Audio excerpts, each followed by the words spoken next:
All right. Hi, everybody. Nice to see you guys. Thanks for coming. So welcome to my talk, How to Be a Voice Actor from Online to Professional, presented by me. So just a little bit about myself. My name is Vikram Rajan. I am a SAG-eligible voice actor with a background in stage and screen acting. I'm represented in both New Zealand and the United States. I also cast stuff as well. I also interview people for fun, not for money, just for fun. And I used to be a medical admin a long time ago. By a long time ago, I mean literally 6 months ago. So not that long. And yeah, I also own 2 clownfish. That's Bubbles and that's Angel over there. And yeah, I work mainly in animation, video games, ADR dubbing. But yeah, my main stuff is character stuff. But yeah, I do the odd commercial here or there. But yeah, I pretty much started out online back in 2018, and we're about 7 years strong, and it's been really good so far. So we're just gonna talk about it, and we have a lot of room for questions afterwards. So just have them ready because we have a lot more time. Because last year I came here and we had a lot more questions. So just hello Chloe, get on stage. But yeah, so my voiceover journey, I started out in 2018, mainly online, and met some friends and colleagues through communities, whether that's Discord and Reddit, Newgrounds. I think Newgrounds is still a thing. Not so much anymore, but there's still a lot of stuff on there if you want to go on there. But I started out in Newgrounds, that's how old I am. But I became professional in 2021, worked jobs and upgraded my equipment in studio over time. And now I do a combination of remotes in studio and casting for animation, video games, and dubbing, and interviewing as well in tandem. It's a very mixed process, but I'm able to find a balance. I know it sounds like a lot, but it's actually very chill, I promise. But yeah, so let me talk about the modern VO world. As of right now, 2024, a lot has changed since the last time I started, because when I started, AI wasn't a thing or a threat to us at that point in time. So there's a lot more things to consider this time around. So let's start off with home studio and equipment. So for home studio and equipment, I would say that's almost a standard nowadays for remote voice actors, because you get to work with studios internationally, and if you get to work with those kind of studios, they would prefer that if you had a nice studio so you sound of good broadcast quality or even better quality. But I would stick to broadcast quality because it matches the same with the mics in their studio.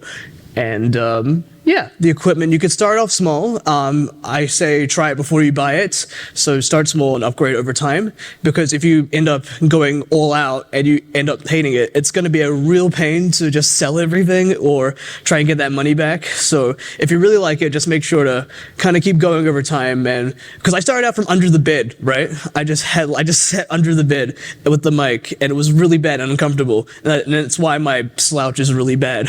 But don't do that for so long. I would prefer if you just went to the closet first and then sort of upgrade over time.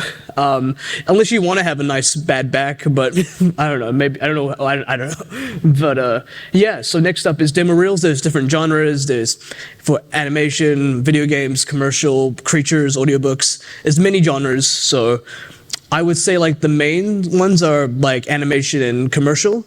If you're looking for representation specifically, you need commercial and animation, or video games as well. It's nice to have all 3 at once, but it works in the sense that it's a nice little, it's like a calling card, for example. You get to put all your ranges in one short-ish sort of demo. I would say 1 minute, 1 minute 10 should be a good amount.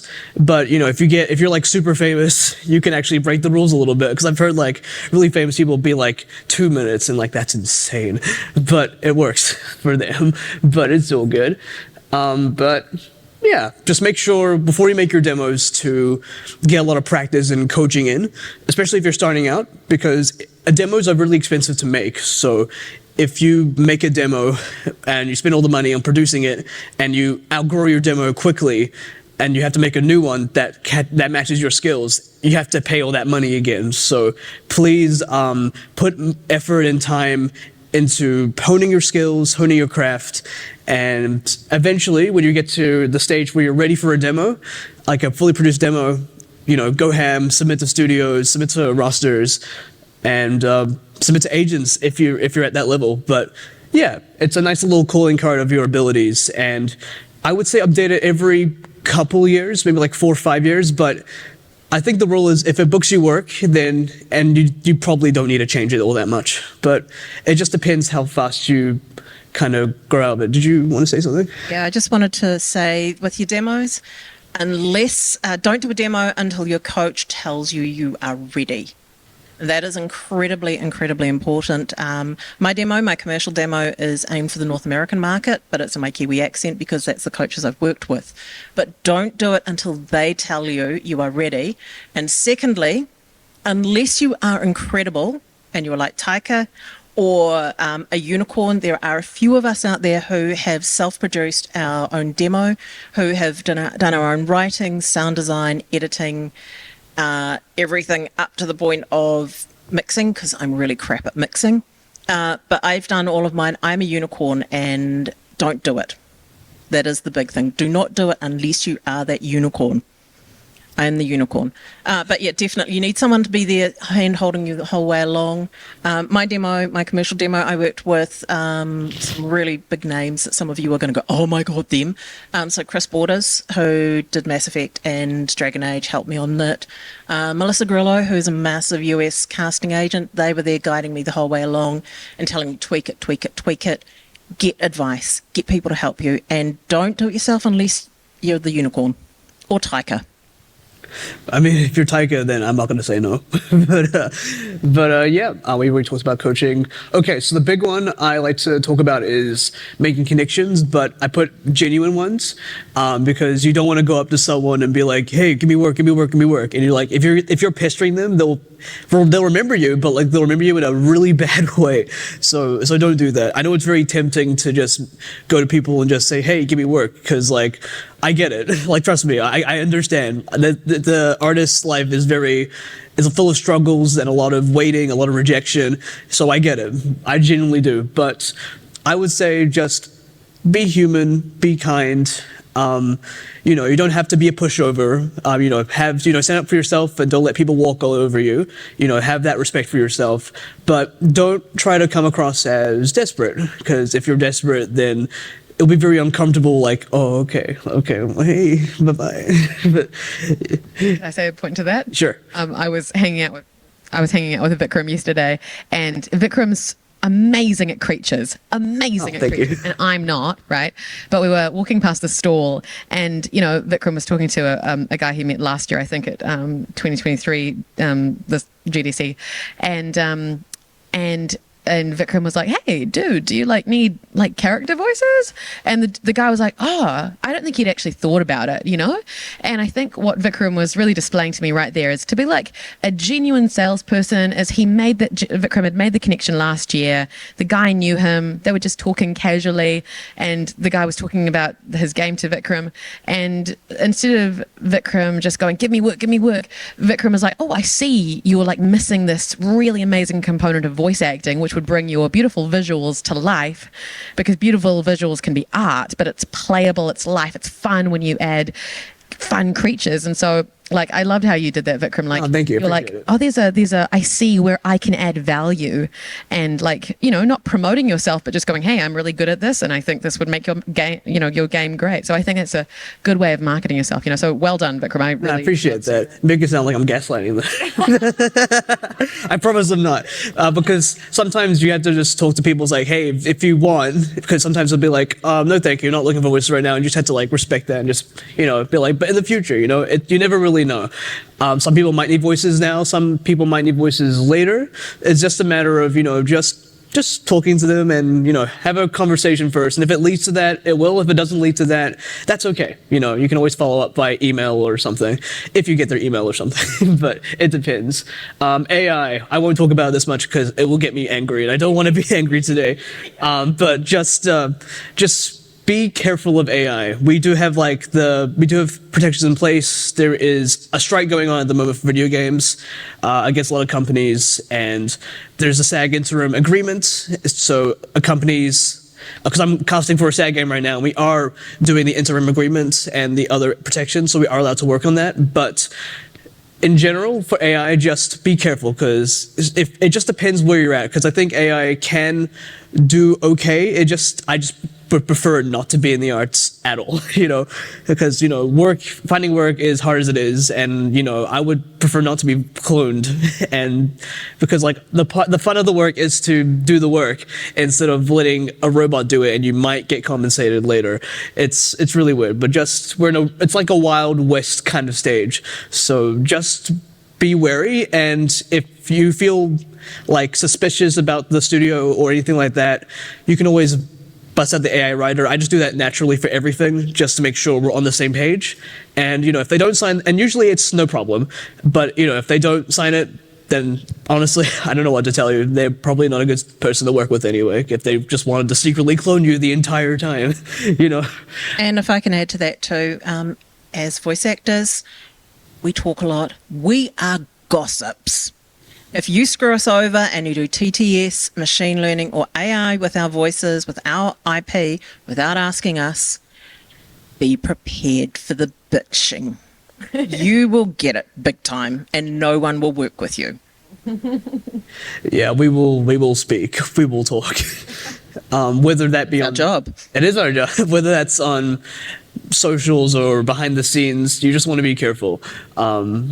Authentic casting, that's a bit of a newish thing since 2020.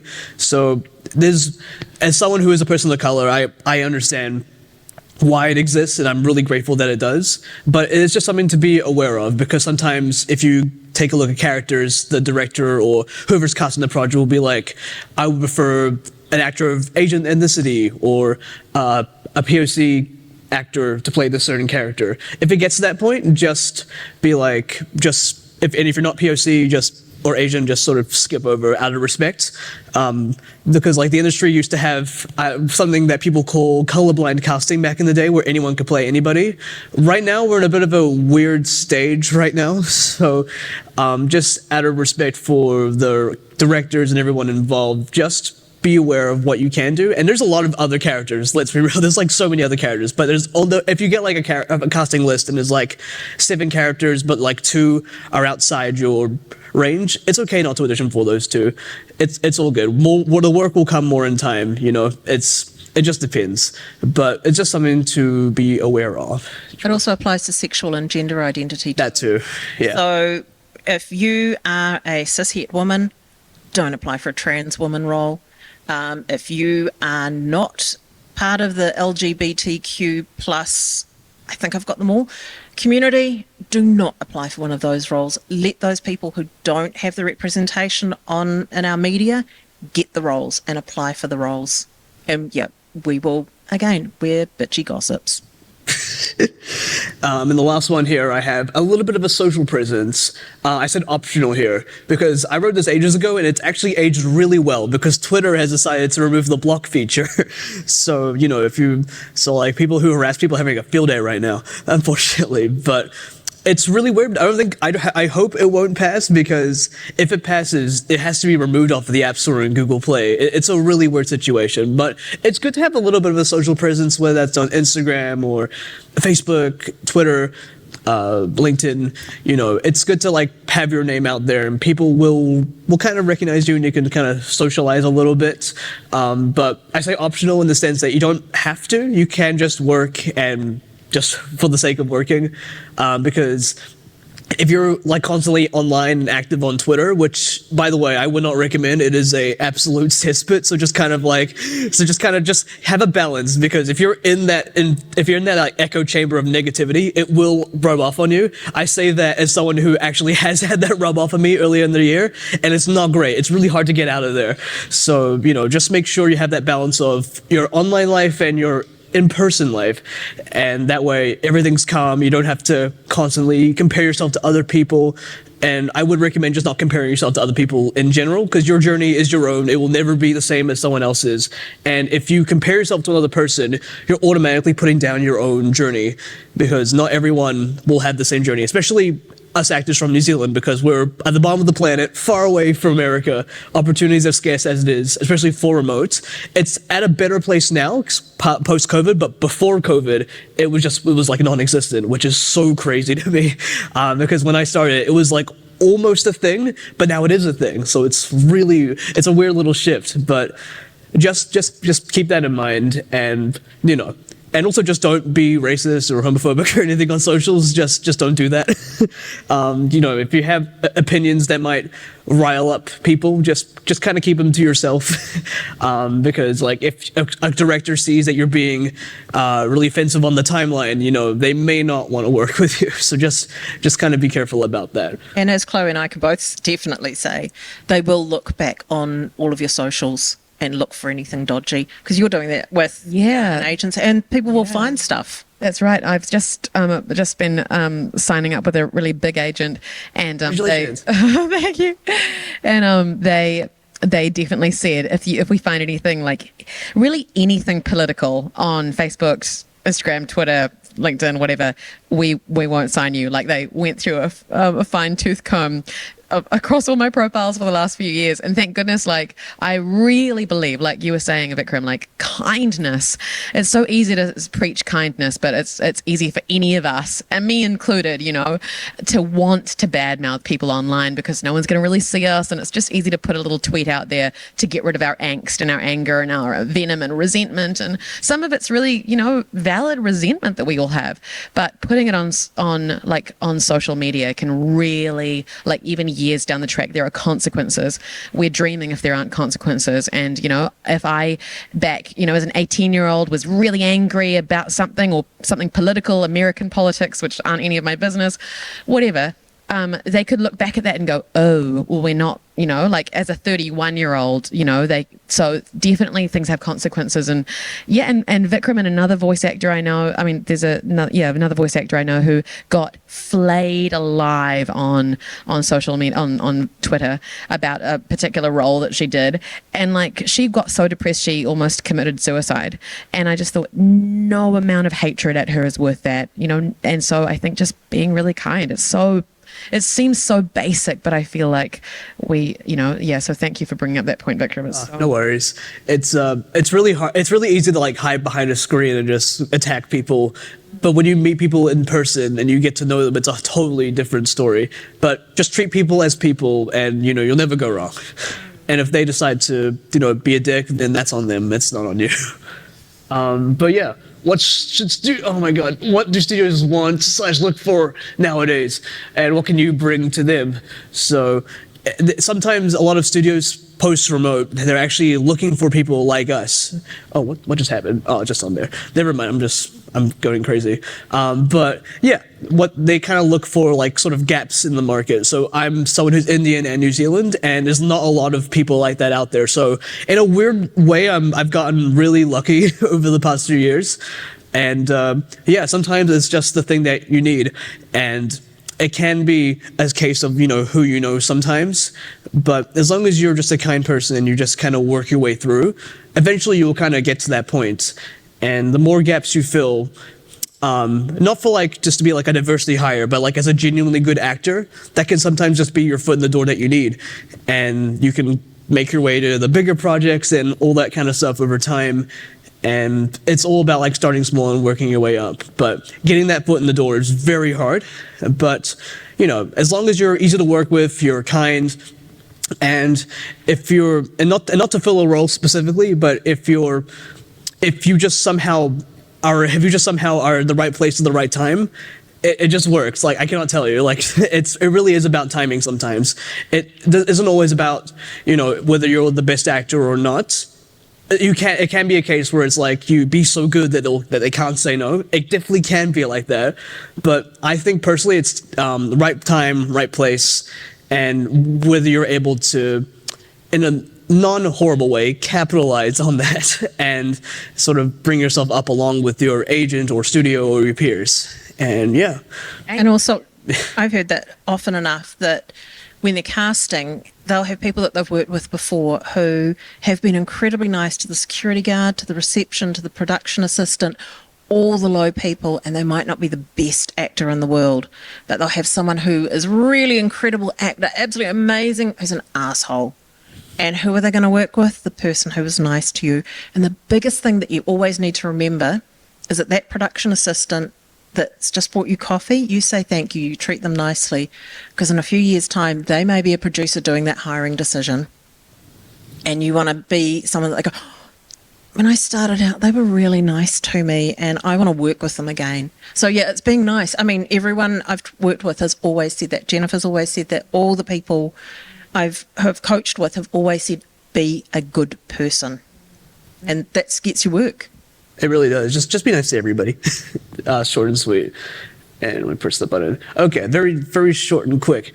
Where to find work? You can find work online. Costume Cool Club, that's where I started. It's a bit of a weird mess right now. There's some gyms, but I do think in the diamonds in the rough, but I think it's a place to just sort of begin and get your feet wet, and just a place to start getting like the process, whether that's for practice or for actual stuff. I reckon that's a really good place to start, because you kind of get used to that sort of system. Discord is also another cesspit, so just be careful as well. But the VAC, it's run by my friend Kira Buckland, and they're amazing, and they run it along with some other mods in there who I also know, and it's like a way you can communicate in the community. You can ask questions about equipment. It's a nice little place where everybody can sort of be in one place, find work together, ask questions together, hang out. And whether you take it off from the VAC or not, into like separate group chats or whatever, it's a good place. Twitter as well, at your risk. It is, yeah. I've spoken too much about Twitter, but just be careful. And there's rosters, also different genres, whether that's character, dubbing, commercials, audiobooks, Narration. And yeah, that's true. That's true. And yeah, rosters will take you on once you have all the required materials, and will send you work periodically, because sometimes it takes them a while to send stuff, because rosters have like huge like email lists, and projects kind of come and go. There's no like constant thing in the arts, so everything kind of comes at the right time, or maybe it's the wrong time and you're on vacation. But yeah, just make sure you have all the materials ready, like your demos, websites, or have like some credits or resume to your name, and Travel kit. What's that? Travel kit. Travel kit too. That's true. That'll be really helpful when you're on vacation. And agents. Same thing kind of applies, so make sure you have all the right things. Make sure you're personally ready, because having an agent is like having a business partner, or also just like a person you can sort of communicate with and just see where things go. Because I'm represented by a couple agents, and they're all very lovely, and I always make it a point to communicate with them.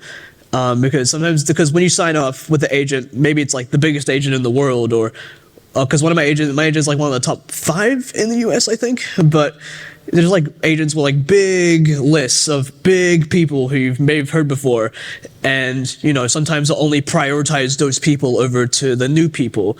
But if you're able to like sort of communicate with them, and tell them, like you can even like have like a wish list of like what you want really, and you can send that to them, or even loop them in for your work.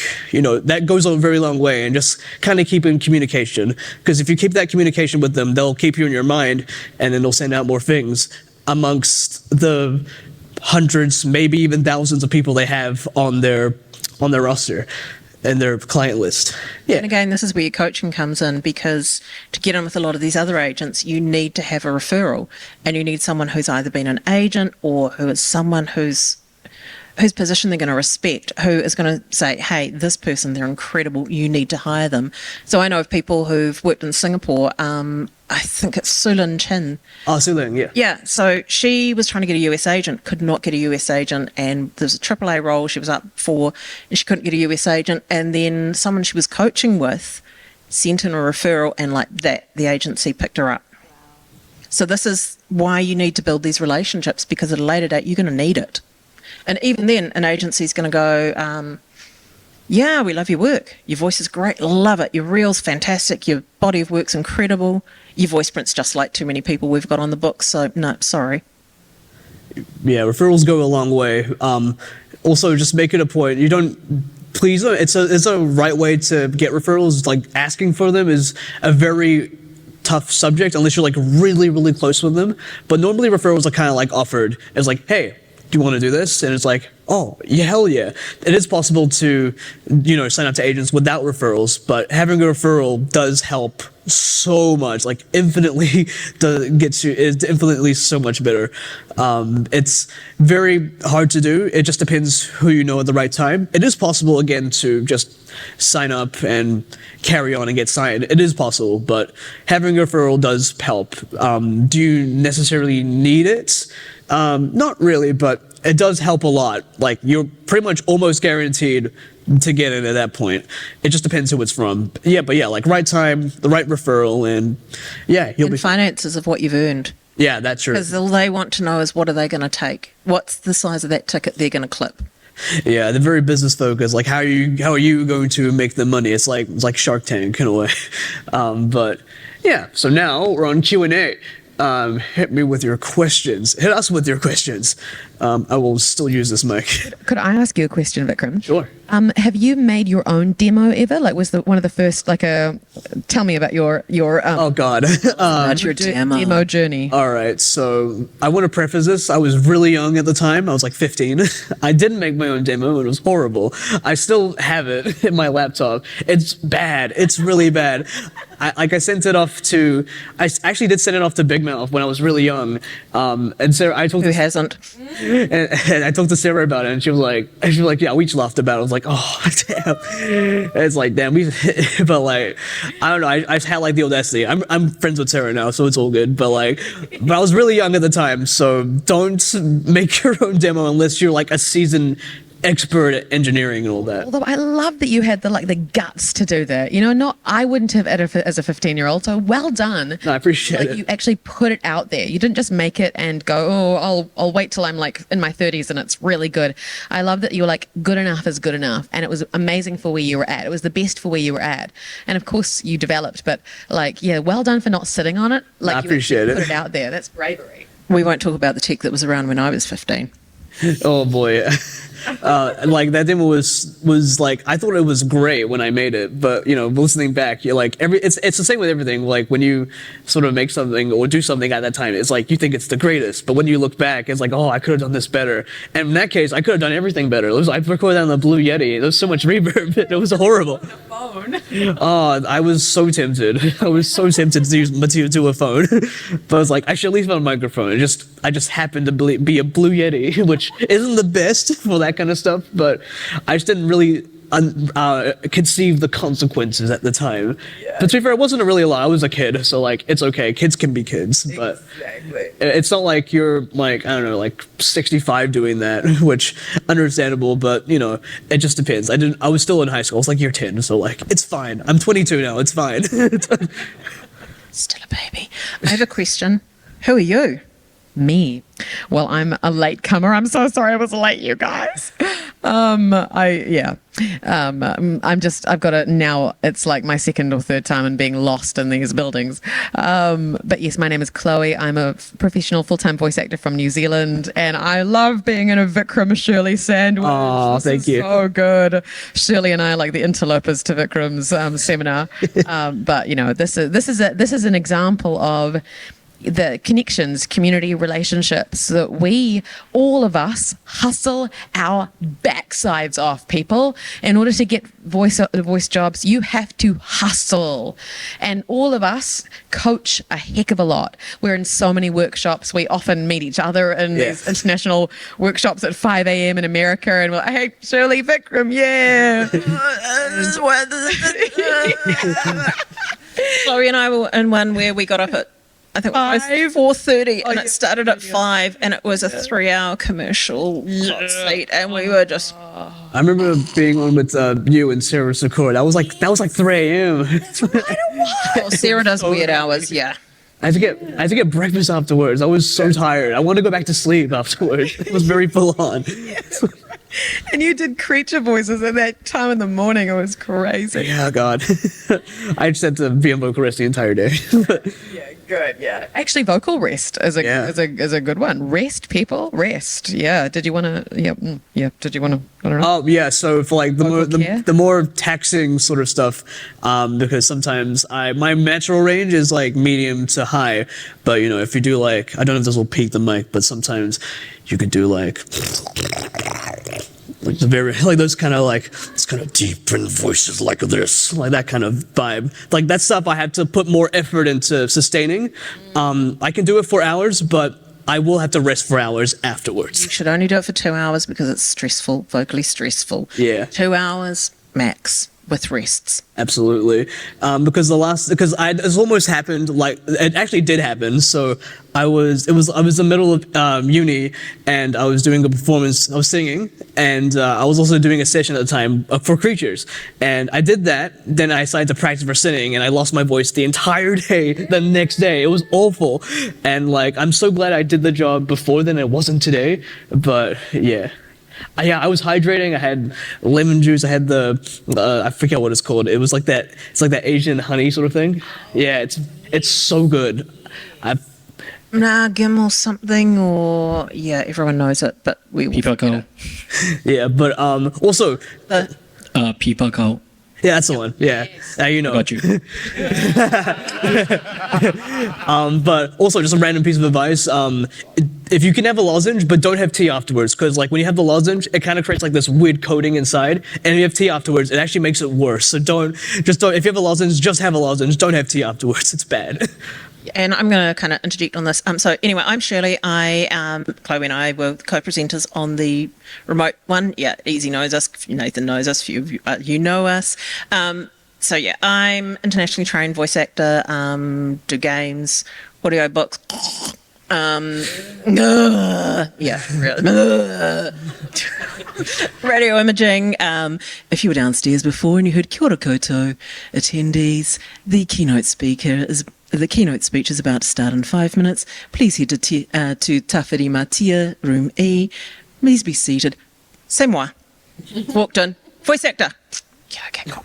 But what I was going to say about creature voices is that if you're a metal vocalist, So if you can do Tibetan throat singing, there are some incredible coaches that I can tell you about for that. Sebastian Coteau out of the Monster Factory in Montreal, who is a death metal vocalist with necrotic mutation, and he gets his vocal cords checked every year, and they are clean. So I've just done about 8 hours training with him. He's so good. Also, and it's about conditioning. It's just like everything that you do, it is conditioning, strengthening. It's a lot of work, but it is just like dancing. It's strengthening all those muscles, all those sorts of things. So now, here we all are. You and your training skills hub, always a good one because always good. So you get access to some really cool people, and it's also one-on-one as well, so you get like the most out of it. And if you're good enough, if you're of a certain level, you can coach with Jennifer Hale. That's true. Yeah, everyone's going, whoa. Did any of you guys have any burning questions? Yes, ask away. Ask away. What was some of your favorite characters that you have voiced?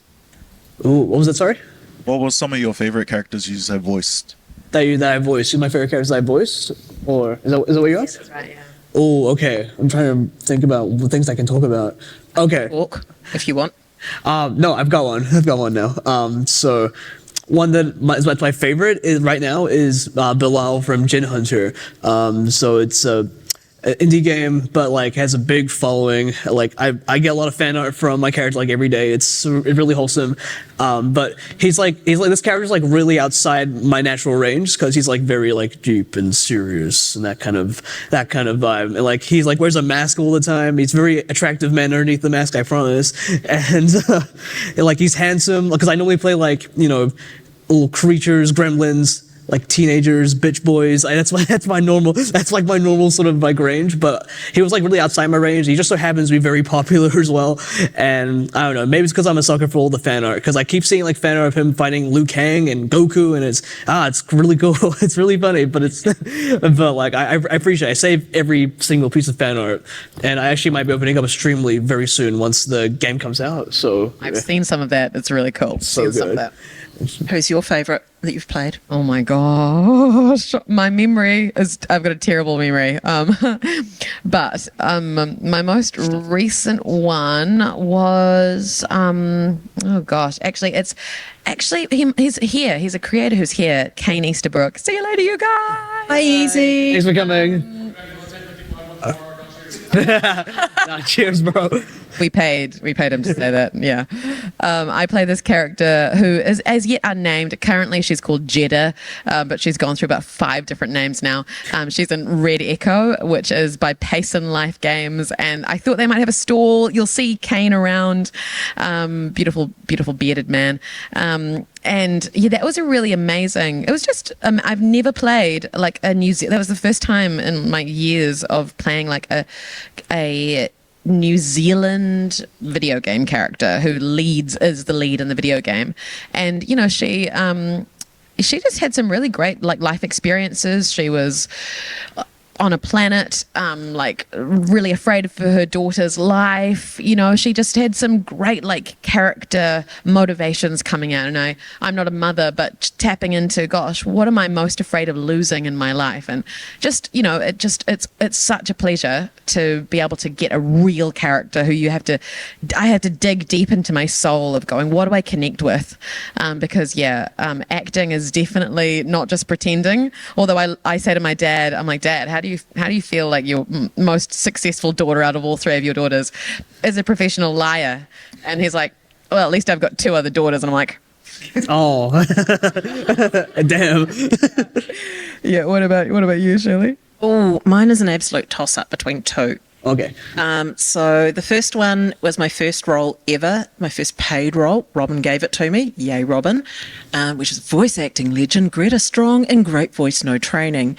And that was because everyone else had auditioned going, pull it together, soldier. And I went, pull it together, soldier. And I recorded that underneath a duvet in the apartment because I was traveling on my travel mic, and she loved it. And yeah, I've been on 2 episodes of that, and she's already thinking about all the Easter eggs. So Robin's going to be at the panel tomorrow as well. She's the principal digital content specialist at Oracle. I think I've got it right. She's a really, really cool person. And my second one is the role I've just done for Strange Scaffold on I Am Your Beast, which they can't, I Am Your Beast. I auditioned for one role, didn't get it, and they said, hey, but we love your work. Can we give you another one? Okay, that happens a lot. And I flew back in from VO Atlanta, which is where I met Chloe, so jet lagged. And they recorded me the next day, and I just had this big line of stuff. And then they said, hey, we've got this really cool role. We hoped you'd be this good. And I got a whole cut scene. So if you look up I Am Your Beast and you look at the first trailer where it goes, where are you hiding? That is me. I opened it, and I was the sole voice that they had for 3 months. So I am apparently the canon soldier voice. I'm also the only female. I'm also the only Kiwi. Both of those roles have been Kiwi. Nice. Hell yeah. Yeah. All right. And I do like yelling. And screaming when I'm on fire with acid. Yeah. And I also direct. Hell yeah. Any more questions? So I don't know how many other people in the room are non-locals. I'm from Singapore. I just want to know how much of the advice and how to get started out, how much of that is relevant to people who are not locals, and where, you know, do I need to find somebody else? Do I need to talk to somebody else? Like what, you know, how much of it is different? Because like most of it's all remote, so it can be from anywhere. Singapore, there's not a lot of Singaporean voice actors. I know like maybe like 2, 3 like that are active in the community. So you know, very unique. Love Singapore. It's like my second home at this point. But yeah, it like whatever I said today can relate to anywhere around the world. New Zealand's like, you know, very, like I said, very small, not insignificant, but small, at the bottom of the planet next to Antarctica. So if we can get remote work here, you can get work anywhere. Yeah. Apart from my audiobook, every other bit of work I've had has been from North America. Yeah. And Sulin Chan, that's where she lives in Singapore. And that's where she works. Oh, sorry, she lives in Malaysia, I think. Yeah, I thought she was in Singapore because that's what Chris told me. Yeah, there was a massive amount of remote work, and you don't need to be in LA. You don't need to be in all these big spaces. We can work from anywhere. I'm in the remote Tasman. You're in the backwoods of Auckland somewhere. I'm in the rurals. Yeah, I'm in Hamilton. That's horrible. Okay, you win on the crap. Are you in Hamilton now? Fortunately, right now. So moving back to Auckland as soon as I can.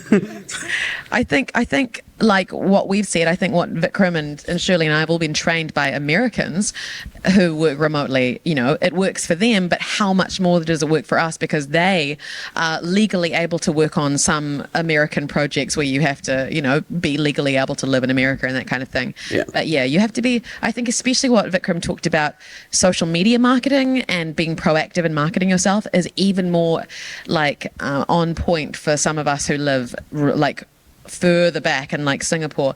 I've also been told by I've worked with the Path of Exile team, and I was just talking with some of them about, you know, what you do and blah blah blah, and they actually said, oh, you should definitely network in Singapore because there are some games that are based there. I think Riot Games. Yeah. You know, there's a huge gaming community. So if you're looking for like gaming stuff, Singapore is a hub. Huge. So I'd say market yourself there as well, and just let the skies be the limit. You know, yeah. A couple of my coaches are talking with me about Europe work because my voice is really nice and they think that's going to be that nice for the Europeans. But yeah, that's for promo, for games, and games, especially the ones which are sci-fi based, they're going to take any accent because right now we're exotic. Okay, we're accent is exotic. Exotic! We do take the piss out of ourselves. I'm also very swear friendly, so oops, sorry. But yeah, this is the thing. You can work from anywhere. If you're in Singapore, there is global training, Skills Hub that we've mentioned, completely global, everything's remote, and some incredible people. I'm just trying to convince her onto a mocap course to train to go, this is my T-pose. Oh, you have to do it. I'm convinced already. So yeah, you can absolutely. I'll send you some stuff. Hello. Hi, sorry. Oh my gosh, I can hear my voice now. I mod on Twitch. So nice. I have done that for 7 years, and I do it for a YouTuber crossover to Twitch. Maybe it goes back to YouTube every now and again. So hearing all of this is really cool.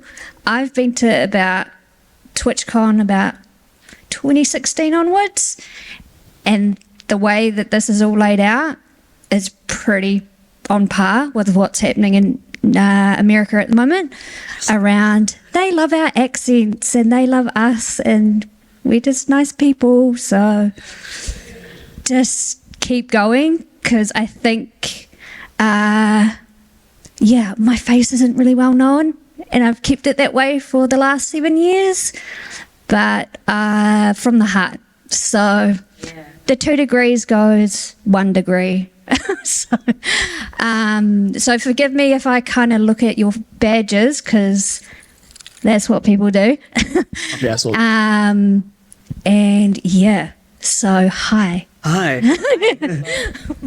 And you know that I know that Sarah Sikora, if you know her, she's quite a big name in the industry. She started doing like streaming, and followers were like, you've got such an amazing voice. I love, you know, because on games, sometimes a letter pops up and no character reads the letter. It's just there for the player to read. And she, as she was, streaming, she was reading the letters like with so much passion and so much gusto.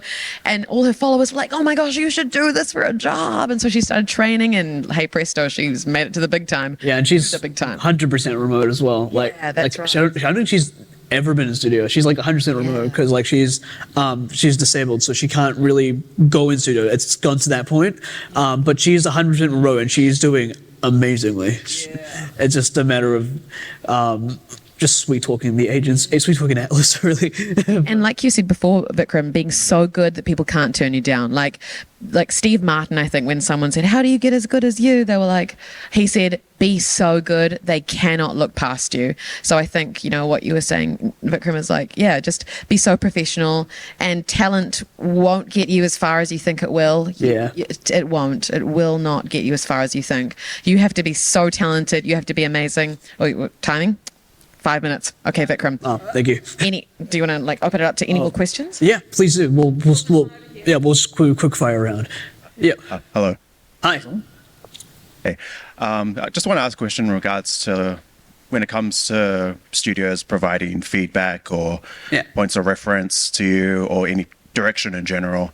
Like, what would you like for more studios to be aware of when it comes to accommodating your work process more effectively, or communicating with you more effectively? This is script early. Honestly, just as long as they're just open to communication in general, I reckon that's really good. Sometimes if you work, because I've had this experience, apparently it's very common, if you work with a studio you've never worked with before, you can ask them for feedback if you want.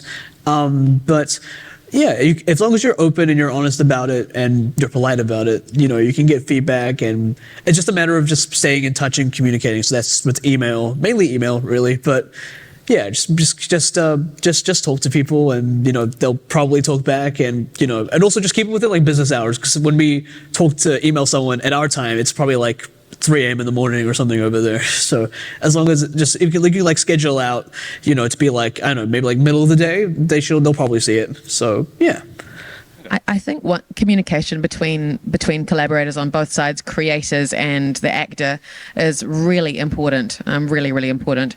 I did a job, like maybe 3 weeks ago, a Warframe job, and I was just telling these guys yesterday that it's so important for the director or the creative on the other side to just check in with the actor all the time, and just to say, how's your voice? The Warframe guys were like, is there a tickle of anything? Like, you're doing a lot of screaming and a lot of like emoting, like, so just that communication, because sometimes it's hard for actors. We can talk a lot, but it's really hard saying, actually my voice is really hurting and I need to go to the toilet and I need to drink some water. I need to have a bio break. Yeah, and a good team on the other side of the glass will go, yeah, do you need some time? Do you need a couple of minutes? Do you need to do some straw phonations or something, especially if you're doing vocal stressful? Yeah. So communication, I think, is the very professional creators on the other side of the actor, on the other side of the screen, on the other side of the glass. Just keep, just checking in, lots of communication, for both sides, looking after each other, and we're here to serve each other. We're in a service industry, and we're just we're here to serve your story, whatever you've written. We're here to do our very best to bring it to life. You've written amazing characters and it doesn't have a soul yet, and when we come along, we give it soul. And so we're serving you guys, and you guys are helping us serve. Ignore your punctuation to get that soul, but we'll get there. Yeah. But yeah, we've got like 2 minutes. Any more questions? Hi. Do you think that being able to do a wide variety of accents is essential, or more of a nice to have? Oh, for sure. But really, absolutely, what we really need to be able to do is, can you act? So running through an accent, I think I've got 20 working ones that I've got at the moment. So yeah, I'm a bit of the dialect queen. So if you are being able to do any accents, you must be able to do the acting and bring the soul in behind him. Yeah? Da? Yeah? Da? But yeah, anyone can do a dialect if you know how to do it. But not everyone can act. Pulling those two together. Oh, what was the fun thing I did in the session yesterday? We were proving a limitation on AI. I had people speaking in non-English, so we had French and we had Spanish, and we had them speaking in not their native dialect. So we had one person speaking Spanish with a Russian accent and still acting. Yeah. So it's bringing it's all those layers and coaching and training, and we can tell you, all those people, that we can give you amazing people to help you with all of that. Dialects are great, accents are great. Have them in your toolbox. Pull them out when you need, and always remember, yes and. Yeah, I usually go through like 7 accents in my toolbox, but I only have 7 because like I'm able to like maintain those so they don't end up slipping up. Because sometimes if you have like multiple and sorry, I'm about to sneeze real quick. No, I'm not. but yeah, just having like those in your toolbox, you're able to maintain those consistently, so it's not like a harmful stereotype. Because sometimes the accent might slip out if you're learning, especially for the first time. So as long as you like sort of maintain that and keep going, and if you can do them and act at the same time, that's perfect. You got it. And it looks like we're on time. Oh, I'll just briefly say one thing, that I don't work in my New Zealand accent much at all. I don't. Yes. And I'm a full-time voice actor. This is my only source of income, and I barely ever work in my own accent. But and the commercial work that I do, unlike gaming, see, this conference is different because you can get away. They want mid-Atlantic. They want a cross. But a mid-Atlantic is an American doing a bad British accent. That's The fantasy accent. accent. That's it. Yeah. A fantasy accent. I Lord of the Rings. I struggle doing that. I struggle doing it so much, but I can do lots of other accents. But yeah, my bread and butter is other accents, so it's really good to have in your toolbox. But like Shirley said, I could not say it more. 1,000% acting over accent any day of the week. Yeah, And that's either training or innate. I've done no formal acting training. I know, mad, isn't it? Done none of it, none of that at all. And I'm working as an actor doing it, working as a director doing it. But that's because I've learned and I've coached and I've trained. The one other thing I have to go before the lady in the green hat says, I'm going to kill you. I'm going to kill you. Voice actor. There is no too old about this. And I'm going to do another swear. That is bullshit. If anyone ever tells you you are too old. I'm going to be really honest. I started doing voice acting at 51. I'm 53. I'm their ages put together. I don't say that. Yeah, I'm going to say I'm good. You're good heart. I'm old enough to be your mom. Behave. Oh God.